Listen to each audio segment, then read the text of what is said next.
स्मरण कर लिया, देख लिया, ध्यान कर लिया, तो ये समझें कि शिव को पा लिया। ये 21,600 श्वास जो मानव के शरीर से रोज आ रही और जा रही है,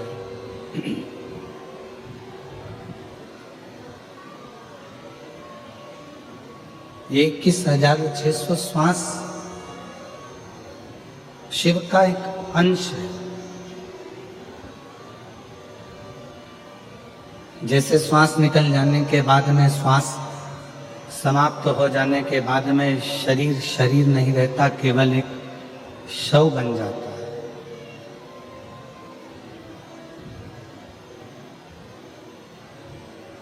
फिर शरीर की कोई मूलता नहीं रह पाती। फिर वो शरीर श्वास जाने के बाद में केवल एक शव का एक स्वरूप है। उसी तरह शिव महापुराण की कथा कहती है, जिसने अपने जीवन काल में शिव नाम नहीं जपा,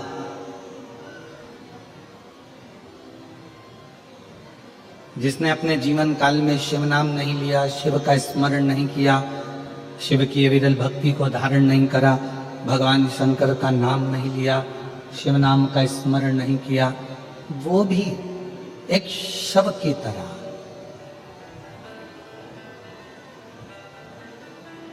क्योंकि वो शिव को जान नहीं पाया।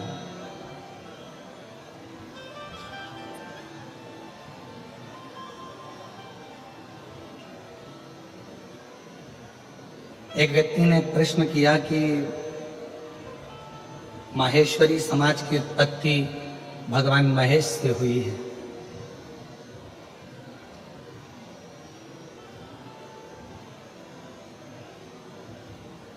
और ये संपूर्ण विश्व की उत्पत्ति किससे हुई? तो हमारा निवेदन है इस व्यासपीठ के माध्यम से, केवल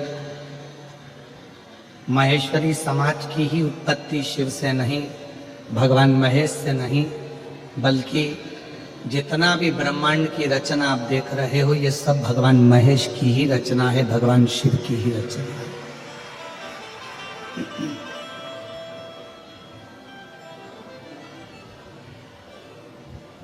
ये रचना किसी दूसरे की है ही नहीं।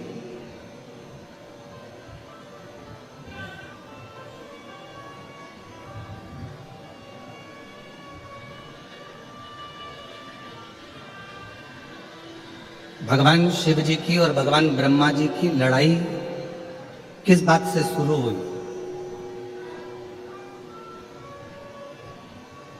केवल एक छोटी सी बात थी। भगवान शिव जी ने भगवान ब्रह्मा जी से केवल इतना कहा कि इस सृष्टि की रचना जब आप करें तो थोड़ा सा अहंकार अपने अंदर मत आने देना, ढीले कम करो।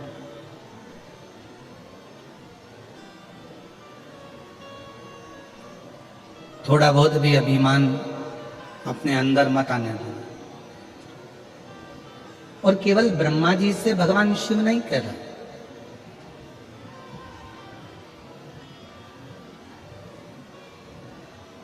भगवान शंकर प्रत्येक संसार के मानव से, हर व्यक्ति से, हर जीव से शिव एक बात कहते हैं कि कोई भी कर्म करो,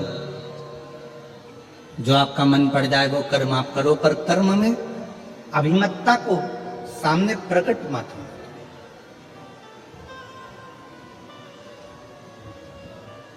सही जिंदगी जीने के लिए शिव की बंदगी बहुत जरूरी है।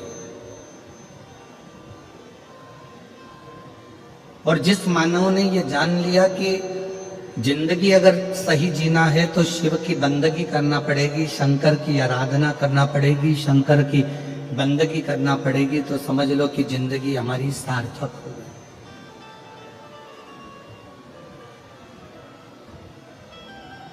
शिव की बंदगी के बिना हमारी ये जिंदगी ठीक नहीं हो सकती। मेरी जीजियों, मेरे जीजाओं, मेरी बेटियों, बेटाओं, मेरी माताओं, मेरे भाई, मेरे बुजुर्ग माता पिता तुल्य जितने भी विराजमान हैं, हैदराबाद की इस पवित्र कथा के प्रांगण में से कथा सुन रहे हैं या आस्था चैनल पर, फेसबुक, यूट्यूब पर, आप जिस तेलंगाना की इस भूमि से कथा को, तत्व को ग्रहण कर रहे हैं, वो अपने जीवन में उतारना की सही जिंदगी बनाने के लिए शिव की बंदगी बहुत जरूरी है।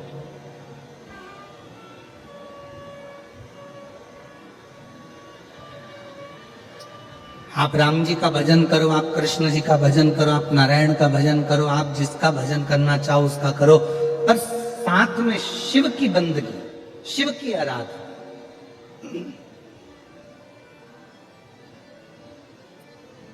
भगवान शंकर का स्मरण हमें जीवन में एक सुख देता है, जिंदगी में जीने की एक नई ऊर्जा प्रदान करता है।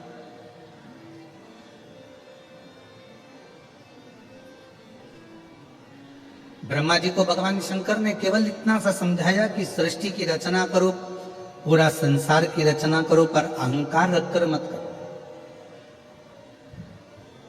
तुमने अगर थोड़ा सा भी अभिमान अगर अपने अंदर रख लिया और तुमने सोचा कि ये सृष्टि की रचना मैंने करी है, तो ये ठीक नहीं है।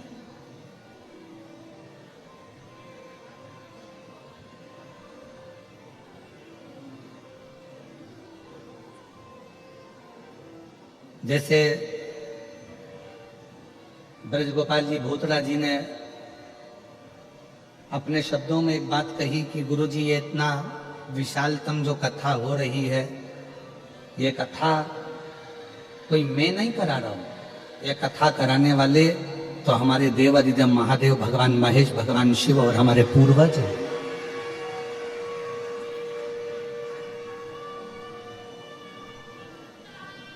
और उसी को आप और हम लोग अपनी सब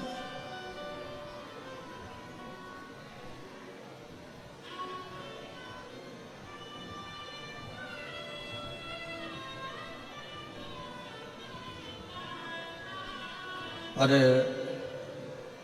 ब्रजगोपाल जी, हम कहें अपनी भाषा में कि हमारे हिसाब से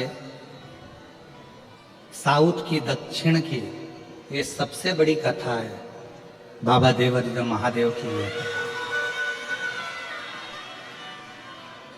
जिसमें इतने 1, 2, 3 पंडाल, पीछे के पंडाल, साइड में और भी शिव भक्त, और कल आपने रात को 2 से 3 बजे तक आप यहाँ खड़े रहकर और भी व्यवस्थाएं जो करवा कर गए हैं, उसके लिए आपको साधुवाद है, शिव की कृपा। ये शिव की उदारता है।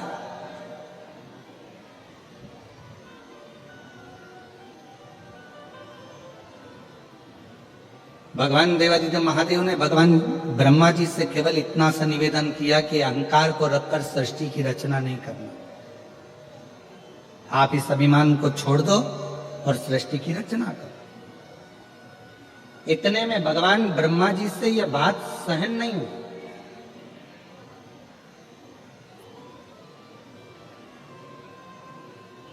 आज के जमाने में अगर किसी को समझाया जाए ना, तो दुनिया के लोग समझते हैं कि ये हमको ही क्यों समझा रहा। एक बहू अगर सासू जी से कह दे कि माँ, अब तुम्हारा बुढ़ापा आ गया है, शरीर काम नहीं कर रहा है, शरीर में रोग आ गया है, भगवान का भजन करा करो, फालतू की बात मत करा करो, तो सास रूठ जाती है। तो यही चाहती है कि मैं मर जाऊं। हालांकि बहू ऐसा नहीं करे, बहू तो इतनी सी बात कर रही है कि मम्मी अब ये सब लौकिक बातें, सब व्यर्थ की बातें, ये सब व्यर्थ चीजें तो तुम छोड़ो।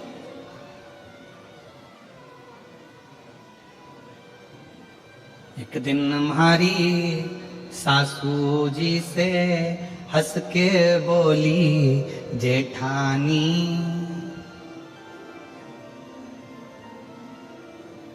और राम नाम को सुमिरन कर लो, 2 दिन की है जिंदगानी। अब जिस दिन से जेठानी जी ने ये कहा कि 2 दिन कि जिंदगानी है राम नाम का सुमिरन कर लो, उस दिन से जेठानी का मुंह ही नहीं देखा सास।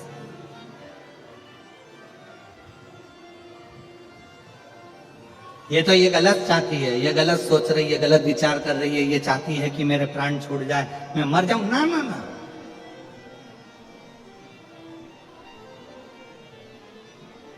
बहू ये नहीं चाहती, बहू तो चाहती है कि आप खूब जियो।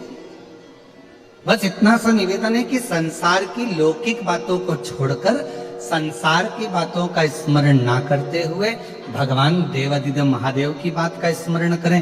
राम नाम, कृष्ण नाम, शिव नाम, नारायण, जिसको तुम भज सकते हो, जिसका तुम स्मरण कर सकते हो, उसका स्मरण करो।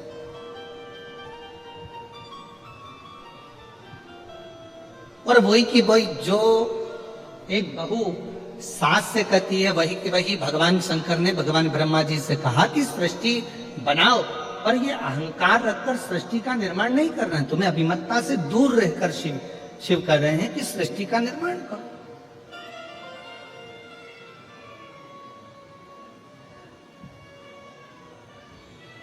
सहन नहीं हुआ ब्रह्मा जी से, और ब्रह्मा जी से जब सहन नहीं हुआ तो ब्रह्मा जी रुष्ट होकर सीधे भगवान विष्णु जी के पास में पहुंचे, और भगवान नारायण आराम से शेषनाग की सैया पर लेटे हुए थे। लक्ष्मी जी चरण दबा रही थी उनके।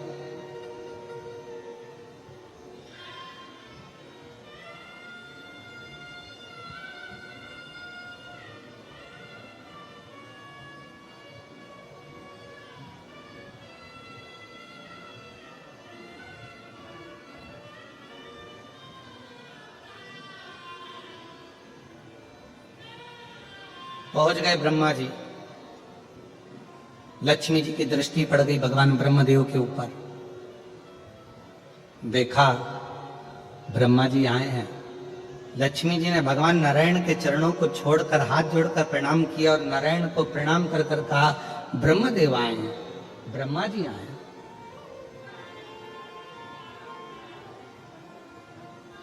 ब्रह्मा जी? हाँ। भगवान विष्णु उठे, ब्रह्मा जी ने प्रणाम किया भगवान नारायण को, नारायण ने प्रणाम किया भगवान ब्रह्मा जी। कितनी सुंदर बात है। ये हमारे 33 कोटि देवी देवता ये हमको सिखाते हैं कि आप किसी को आदर करोगे तो कोई तुम्हारा आदर करेगा। आप किसी को प्रणाम करोगे, कोई आपको प्रणाम करेगा। आपके पास देने के लिए जो है वो आप सामने वालों को दोगे तो सामने वाला भी आपको वही देगा जो उसके पास में होगा। किसी के पास गुलाब का फूल है तो गुलाब का फूल देगा, किसी के पास कीचड़ होगा तो वो कीचड़ देगा, किसी के पास सम्मान होगा तो सम्मान होगा देगा, किसी के पास आदर होगा तो आदर देगा। आप यदि किसी को आदर दे रहे हो, किसी को प्रणाम कर रहे हो, किसी को नमन कर रहे हो, किसी को साधुवाद कर रहे हो, किसी को धन्यवाद कर रहे हो, तो वो सामने वाला भी भले उसके अंदर कितना भी कपट भरा हो, कितना भी अंदर बेईमानी भरी हो, फिर भी अगर आपने हाथ जोड़ा है तो सामने वाला भी आपके हाथ जरूर जोड़ेगा, आपको सम्मान जरूर करेगा, आदर जरूर करेगा, सत्कार जरूर देगा।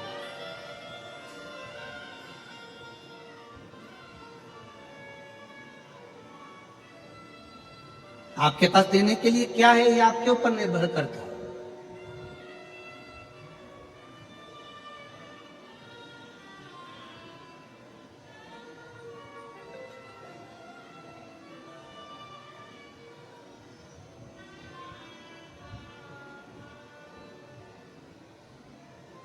ब्रह्मा जी ने प्रणाम किया, भगवान विष्णु ने प्रणाम किया। भगवान नारायण ने पूछ लिया ब्रह्मा जी से कि किस कारण से आपका आगमन हुआ है, क्यों आए हो, क्या हो गया, किस लिए आना हुआ। तब ब्रह्मा जी ने कहा कि सृष्टि की रचना मैं कर रहा हूं।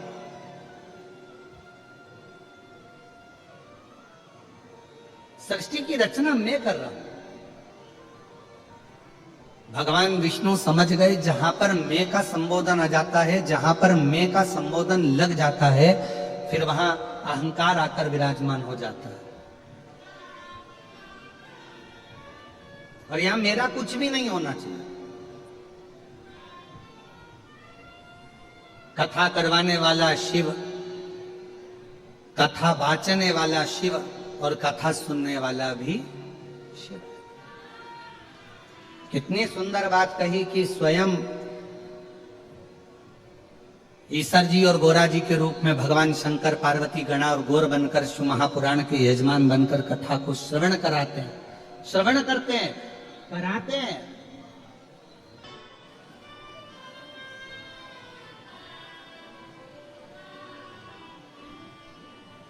एक पंखे में 3 पंखड़ियां होती हैं। अब आजकल का फैशन हो गया तो 4 पंखड़ी का भी पंखा हो गया, पर शुरू से बचपन से अगर आपने देखा होगा तो कितनी पंखड़ी का पंखा होता है? जम के बोलो जरा। 3 का। और 3 पंखड़ी का ही पंखा घूमता रहता है, तो पंखड़ियां घूमती रहती है, घूमती रहती है, घूमती रहती है। कभी विचार करा कि 3 पंखड़ी का ही पंखा क्यों हुआ? ये 3 पंखड़ियां ही क्यों घुमाई जाती है? तो कहा बचपन, जवानी, अधेड़ी और बुढ़ापा, ये 4 जिंदगी की पंखड़ियां हैं, पर इसमें ये 3 पंखड़ी जो है ये ही घूमती हैं। बचपन खूब घूमता है, जवानी खूब घूमती है और अधेड़ी घूमती है। चौथे नंबर की जो पंखड़ी है ना, वो तो लटकी की लटकी रहती है, क्योंकि उसको मालूम है अपना घूमने का समय नहीं, अपना तो ठहरने का समय है और जिंदगी को साधने का समय है। एक बचपन की जिंदगी ऐसी होती है, चलो बैग उठाओ, स्कूल जाओ, घर आए, वापस ट्यूशन जाओ, चलो कोचिंग जाओ, यहाँ आए वहां आए, चलो रोटी खाओ, भोजन करो, ये करो वो करो। और माँ अपने बच्चे को, माता पिता अपने बच्चे को दिन भर घुमाता रहते हैं। बचपन पूरा खत्म हो जाता है, जवानी आती है, फिर दिन भर घूमना फिरना, ये काम वो काम और कमाना करना, ये सारे काम में लगना पड़ता है। विवाह हो जाता है, शादी हो जाती है, गृहस्थी का बोझा माथे पर चढ़ जाता है, फिर आ जा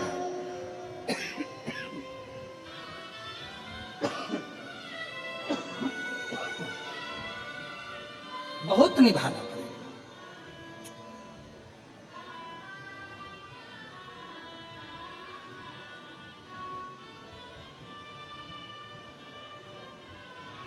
जब तक घर में बड़े हैं, जब तक घर में बुजुर्ग बैठे हैं, घर में बड़े बैठे हैं, जब तक तुम्हारे घर में बुजुर्ग विराजमान हैं, बड़े विराजमान हैं, समझ लेना कि तुम्हारी जिंदगी बहुत एकदम मस्त जिंदगी चल रही। बड़े के होने से, बुजुर्ग के होने से।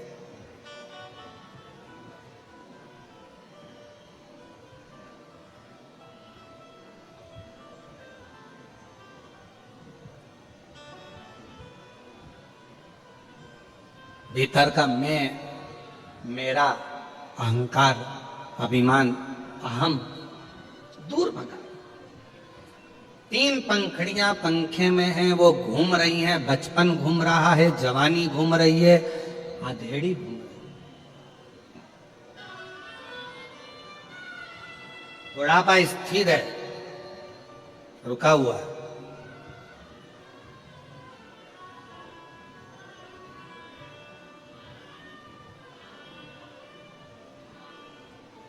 और जब ये बचपन, जवानी, अधेड़ी निरंतर घूमती रहती है, निरंतर घूमती रहती है, भागती रहती है, तब तक व्यक्ति की जिंदगी में सुकून, शांति नहीं रहता। किसी ने पूछा शिवनाम में है क्या? हम कहते हैं शिवनाम में शांति है।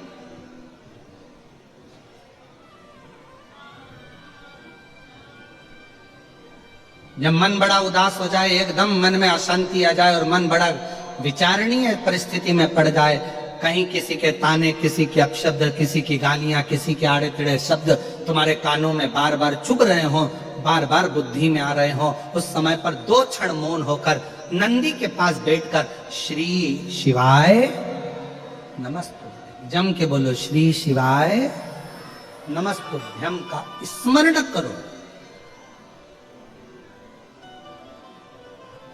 श्री शिवाय नमस्तुभ्यम को 2 क्षण बैठकर पुकार लो।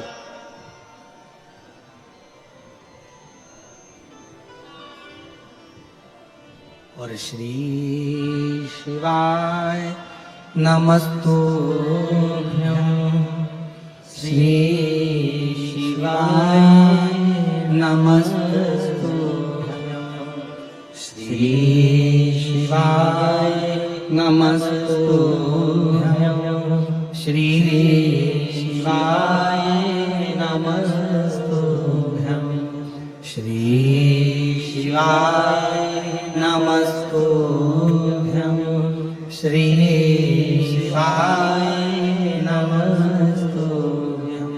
दो क्षण बैठो शिव की साक्षी में, भगवान शंकर की साक्षी में, और दो क्षण में भगवान शंकर के स्मरण को पंचाक्षर मंत्र नमः शिवाय, षडाक्षर मंत्र ओम नमः शिवाय या फिर श्री शिवाय नमस्तुभ्यं मंत्र का उच्चारण एकदम आनंद के साथ करना प्रारंभ करो। धीरे धीरे धीरे धीरे मन की शांति अपने आप आना प्रारंभ हो जाए।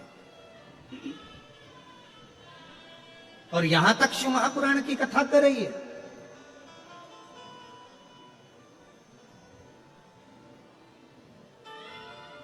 पंचाक्षर मंत्र का जाप करने के लिए नमः शिवाय बोलने के लिए बैठो, या षडाक्षर मंत्र का जाप करने के लिए ओम नमः शिवाय करने के लिए बैठो, या श्री शिवाय नमस्तुभ्यं का जाप करने के लिए बैठो, उस समय पर आपके मन की केंद्रता भगवान शंकर के शिवलिंग पर होना चाहिए।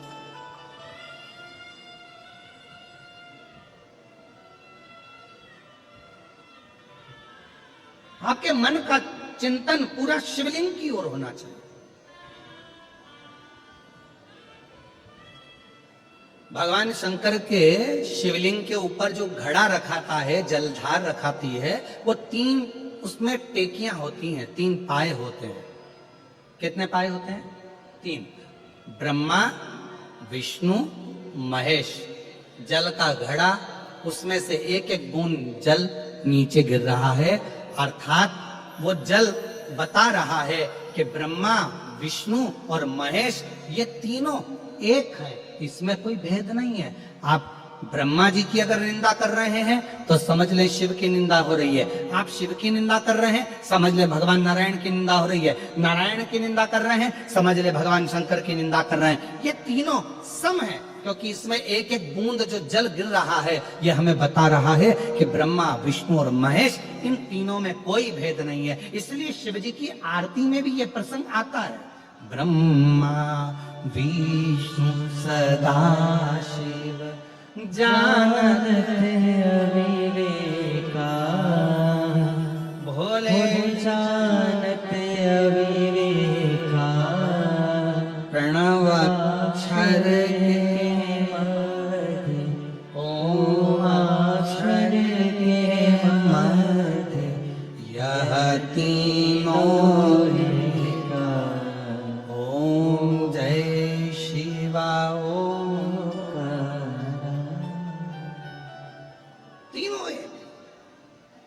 इसमें भेद नहीं है।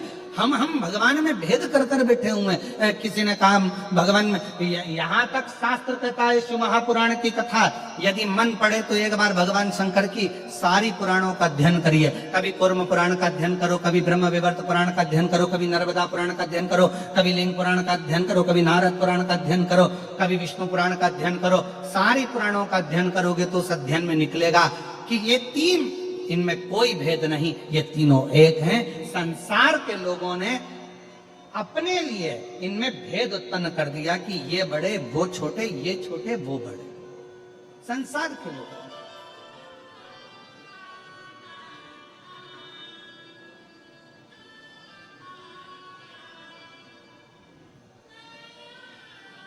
शिव कथा कर रही है, भगवान शंकर का चरित्र कर रहा है, शिव महापुराण की कथा कर रही है। ब्रह्मा जी का थोड़ा सा अभिमान देखा और ब्रह्मा जी ने कहा कि मैं सृष्टि की रचना कर रहा हूं, मैं। भगवान विष्णु देखकर सुनकर स्तुप्त हो, बोले नहीं।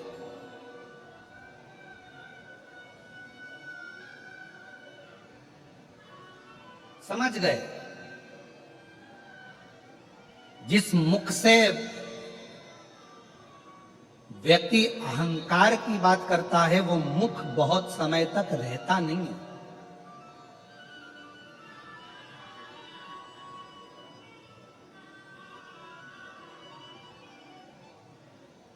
और ये प्रसंग आप लोगों ने हमेशा सुना होगा कि देवऋषि नारद ने भी अहंकार कर लिया था तो देवऋषि नारद को भी बंदर का मुख लगा था।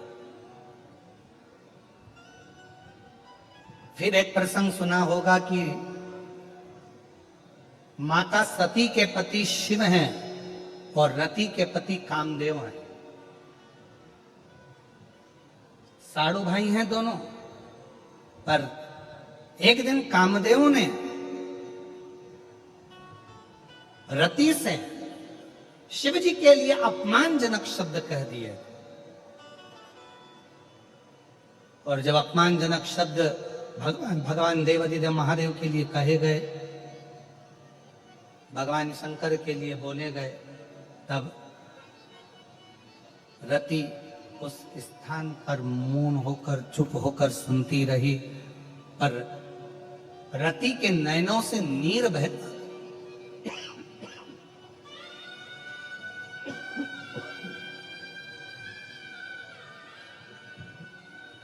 रति के नैनों से नीर बहता गया। क्यों? क्योंकि रति शिव की आराधना करती थी।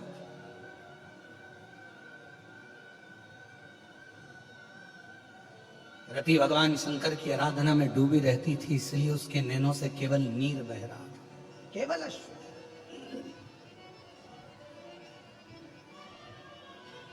और हुआ क्या? कामदेव जब जलकर भस्म हुए,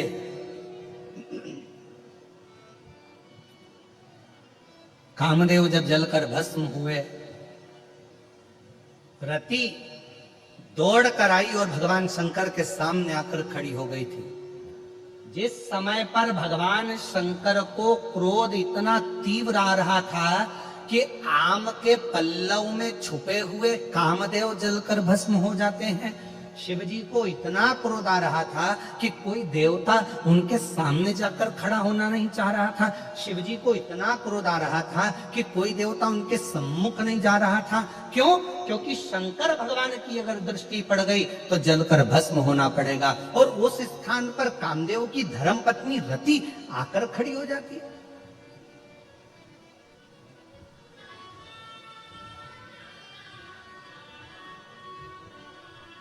रति के पास ये बल कहां से आया?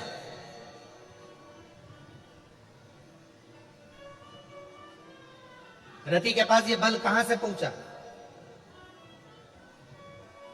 एक कोई व्यक्ति होता है, बड़ा कड़ में बात करता है, अरे तुम मुझे जानते नहीं हो।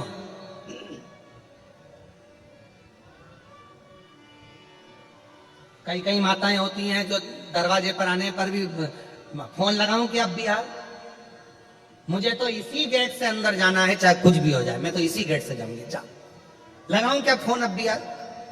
मतलब इसके पीछे कोई ना कोई है, इसके पीछे कोई ना कोई बुलंद, कोई बड़ा, कोई बुजुर्ग, कोई व्यक्ति, दमदार व्यक्ति इसके पीछे है। इसीलिए ये इतने अकड़ में, इतने क्रोध में, इतने बल में बात कर रही। तो रति अगर शिवजी के सामने जाकर खड़ी हो रही है,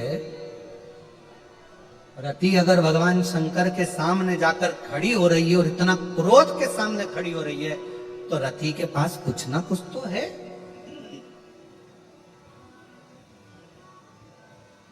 क्या है रति के पास? क्या करती थी रति? कहा रति अपने बचपन से ही, बाल्यावस्था से ही शिव की आराधना करती थी, शंकर की आराधना, शिव की आराधना। और रति का एक नियम था, पार्थिव लिंग का निर्माण करना, उसकी पूजन करना और पार्थिव लिंग पर जल समर्पित कर कर उस जल का प्रोक्षण, उस जल को अपने ऊपर छींटना। शिव महापुराण के अगर आप वायव्य संहिता को पढ़ेंगे और अगर लिंग पुराण को पढ़ेंगे तो उसमें वर्णन आता है कि यदि शंकर भगवान के मंदिर में जाकर यदि आपने शंकर जी को जल चढ़ाया, आचमन नहीं भी करा, चढ़ा हुआ जल नहीं भी पिया, तो शिव जी पे चढ़ा हुआ जल यदि आप अपने मस्तक पर छिड़क लेते हैं तो एक अलग से बल आपके अंदर आ जाता है, एक अलग से बल, और वो बल साधारण नहीं होता। फिर आप जैसे कहते हैं कि विष्णु भगवान के कवच को धारण कर लिया कर्ण ने, फिर किसी ने कहा कि शंखचूर्ण ने कवच धारण कर लिया था, फिर किसी ने कहा जलंधर ने कवच धारण कर लिया था, फिर किसी ने कहा इसने कवच धारण कर लिया था। कवच कलिकाल में, कलयुग में कवच कौन सा है? तो शिव महापुराण की कथा में, लिंग पुराण की कथा में, नर्मदा पुराण की कथा में आता है कि शंकर भगवान पर जब जल चढ़ाया जाए और वो जल जब हम शंकर भगवान ने कामदेव को जलाकर भस्म कर दिया, उनके क्रोध की ज्वाला के सामने 33 कोटि देवता में से कोई देवता सामने जाकर खड़ा नहीं होता, क्योंकि सबको मालूम है कि जलकर भस्म हो जाना है। केवल अकेली रति शिव जी के सामने जाकर खड़ी हो जाती है और उनकी तेज क्रोध की ज्वाला के सामने रति खड़ी हुई है।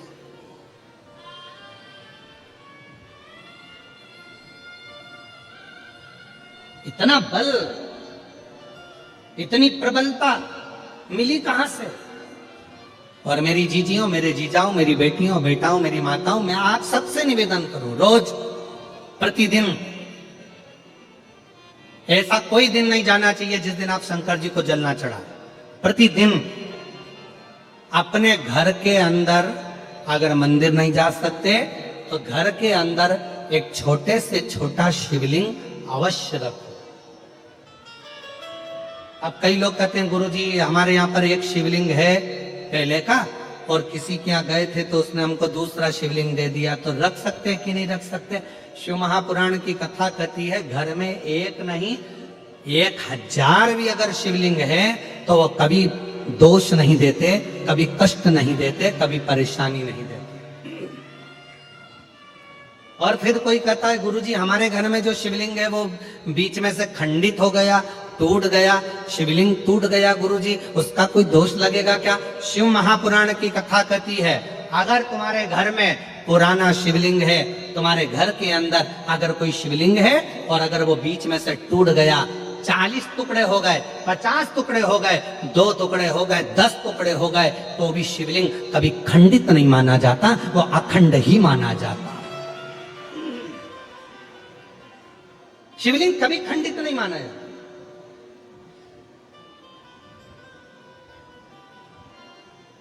सहस्त्रेश्वर हजारों टुकड़े होने पर भी शंकर भगवान का शिवलिंग कभी खंडित नहीं, कभी खंडित।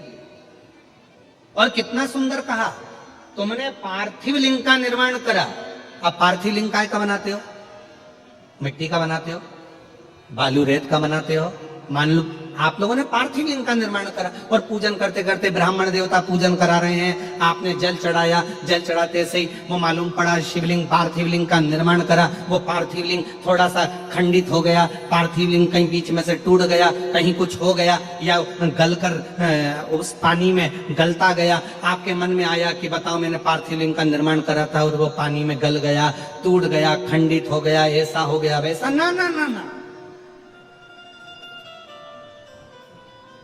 ब्राह्मण देवता पूजन करा रहे, आपने पार्थिव लिंग का निर्माण कराए, पार्थिव लिंग की पूजन चालू कर दी, और पूजन चालू करने के बाद में अगर आप उस पर पानी चढ़ा रहे हैं, जल चढ़ा रहे हैं, और वो पार्थिव लिंग अगर आपका थोड़ा बहुत भी खंडित हो रहा है, गल रहा है, जल में जा रहा है, या उसका रंग जा रहा है, या इधर से जहां से जल चढ़ा रहे थे वहां से पूरा धुलते चले जा रहा है, तो ये मत सोचना कि वो खंडित हो गया। नहीं, पार्थिव लिंग का मतलब होता है कि मिट्टी के छोटे छोटे कण, बालू रेत के छोटे छोटे कण एक जगह पर एकत्रित कर लिए और उस पर आपने जल चढ़ाना चालू करा।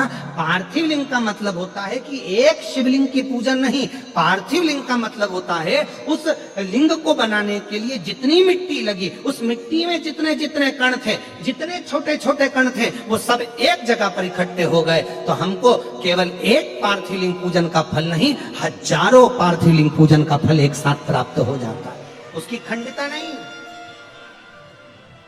वो खंडित नहीं हुआ है, वो टूटा नहीं है, उसमें खंडितता नहीं आई।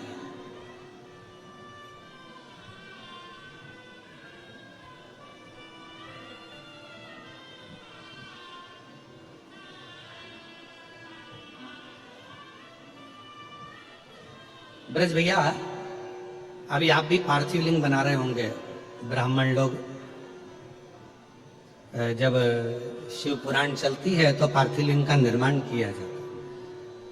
आप भी रोज पार्थिव की पूजन कर रहे होंगे, तो कई बार आपके मन में भी ये भाव आता होगा कि हम जल चढ़ा रहे हैं, जल चढ़ाते चढ़ाते मालूम पड़े मिट्टी का शिवलिंग है या बालू का शिवलिंग है, वो गल रहा है या जा रहा है या उसमें कण अलग हो रहे हैं। तो कभी शिव महापुराण की कथा कहती है पार्थिव लिंग का निर्माण होने के बाद जब हम भगवान शंकर की स्तुति करना प्रारंभ कर देते हैं, आराधना करना प्रारंभ कर देते हैं, उसका जब पूजन करना प्रारंभ कर देते हैं, फिर उस पे जल चढ़ाने पर अगर वो अलग अलग टुकड़ों में भी हो जाता है तो भी वो खंडित नहीं माना जाता। पार्थिव तो पार्थिव पूजन के महत्व को ही रखता है। पार्थिव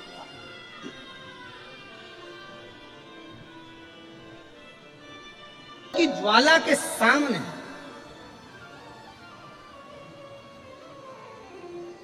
इतना क्रोध सामने और रति खड़ी है।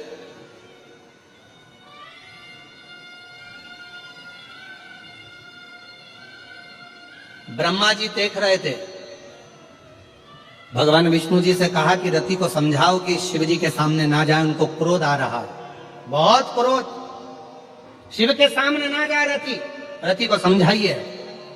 भगवान नारायण ने कहा कि ब्रह्मा जी मैं रति को नहीं समझा सकता कि तुम शिव के सामने मत जाओ, उसको जाने दो, फिर तो शिव के क्रोध से रति जलकर भस्म हो जाएगी जैसे उसका पति कामदेव जला।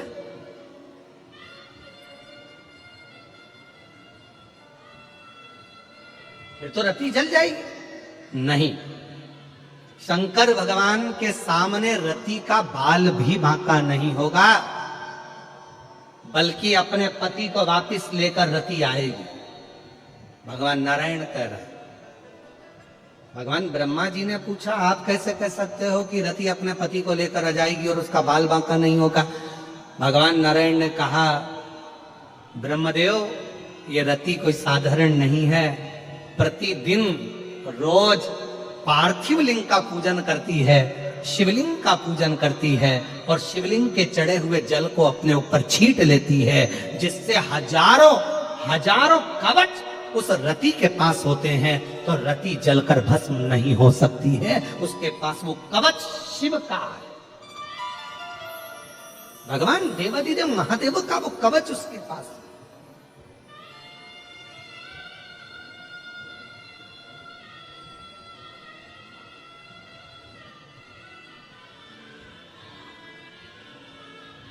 और फिर निवेदन करें, अगर डॉक्टर ने कहा है कि बहुत बड़ा कोई रोग हो गया है, बहुत बड़ी तकलीफ सामने आकर खड़ी हो गई है, बहुत बड़ा कष्ट है, बहुत बड़ी बीमारी है, मिट नहीं रहा, जा नहीं रहा,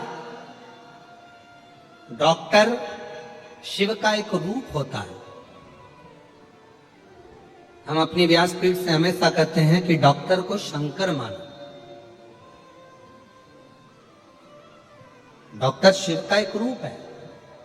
डॉक्टर बोले कि जांच कराओ तो जांच कराओ, डॉक्टर बोले कि ऐसी दवाई खाओ तो दवाई खाओ, डॉक्टर बोले ये सारी जांचें कराना पड़ेगी, जांचें कराओ, डॉक्टर बोल दिया कि ये दवाई खाना पड़ेगी, खाओ। पर डॉक्टर के साथ में, उस दवाई के साथ में एक काम और चालू करो, शिव की भक्ति को प्रारंभ कर दो, क्योंकि डॉक्टर भी शंकर का एक रूप है और वो मृत्यु को जीतने वाला महामृत्युंजय मेरा शंकर भी एक डॉक्टर का ही प्रतिबिंब स्वरूप। शिव को आराध्य बनाकर अर्चना कर, शिव को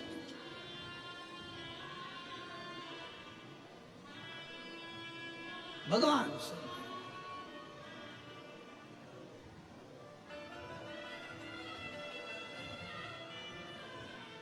दवाई नहीं लग रही है।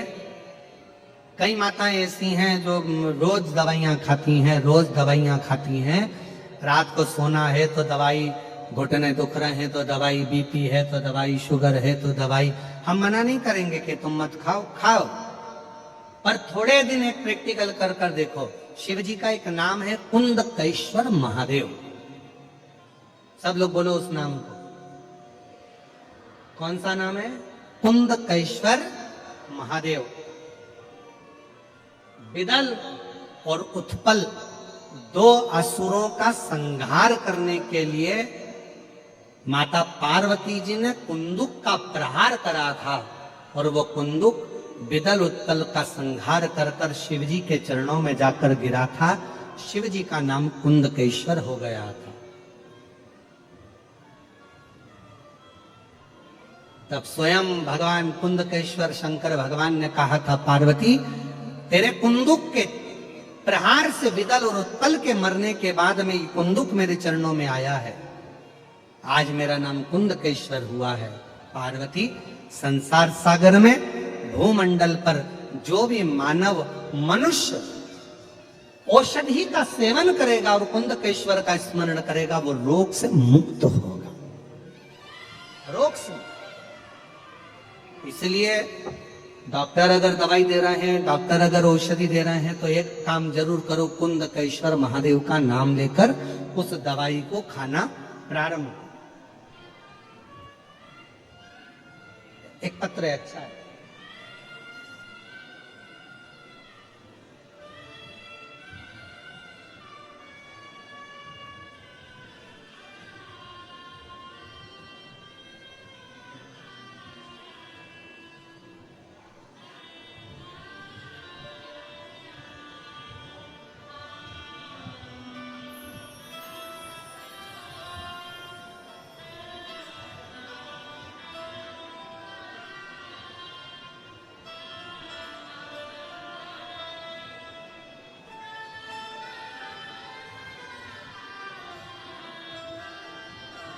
मैं सरिता हीरामन कोमपल्ली से हूं। कहीं बैठी हो तो हाथ हिला सकती हैं। मैं सरिता हीरामन कोमपल्ली से हूं। कहीं बैठी हो तो हाथ हिला सकती हैं। कोमपल्ली से आई हैं, आ जाओ, एक बेलपत्र ले जाना, आ जाइए। सबसे पहले तो मैं भूतड़ा परिवार को, यजमान परिवार को बहुत बहुत धन्यवाद देती हूँ कि हम हैदराबाद वासियों को कथा सुनने का सौभाग्य दिया आपने। गुरुदेव, हमने कभी सपने में भी नहीं सोचा था कि हमारे हैदराबाद में पंडाल में बैठकर कथा सुनने का मौका मिलेगा। मैं श्री ब्रजगोपाल जी भूतड़ा जी को, उनके पूरे परिवार को बहुत बहुत साधुवाद देती हूँ। हमने ब्रजगोपाल भैया कल भी कहा था, ना जाने कितनी जीजियों के चेहरे पर आपने रक्षाबंधन पर इस्माइल दिलवा दी ये कथा का आयोजन करवा। बहुत बहुत कजन, कितनी मेरी बहनें बैठी होंगी, मेरी बेटियां बैठी होंगी, मेरे जीजा बैठे होंगे, बेटा बैठे होंगे, जो ने सोचा भी नहीं था कि कथा हैदराबाद में मिल जाए। बोलो सही है कि गलत है? एक बार दोनों हाथ उठाकर जोरदार ताली बजाते हुए साधु, बहुत बहुत साधु आप सब। हमने कभी सपने में भी नहीं सोचा था कि हमें शिव पुराण की कथा हैदराबाद में मिल जाएगी। गुरुदेव, मेरी लड़की 13 साल की है, वह हाइपर एक्टिव है। डॉक्टर के हिसाब से इसका ठीक होना कठिन था। बहुत सारे डॉक्टरों को दिखाया लेकिन कोई भी असर नहीं हुआ। मेरी 13 साल की लड़की डॉक्टर के हिसाब से ये ठीक नहीं हो सकती थी।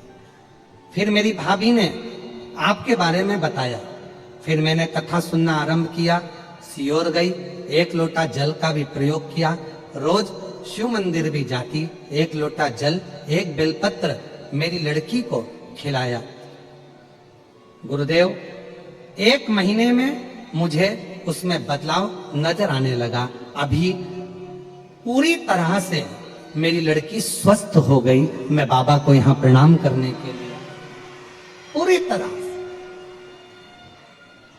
उस पत्र में उसने लिखा कि मैंने सारे डॉक्टरों से इलाज करवा लिया, पर डॉक्टर ने कह दिया था मुश्किल है कि ये ठीक हो पाए। पर आज मेरी बेटी 13 साल की पूरी ठीक हो गई। ये एक पत्र और बड़ा सुंदर है।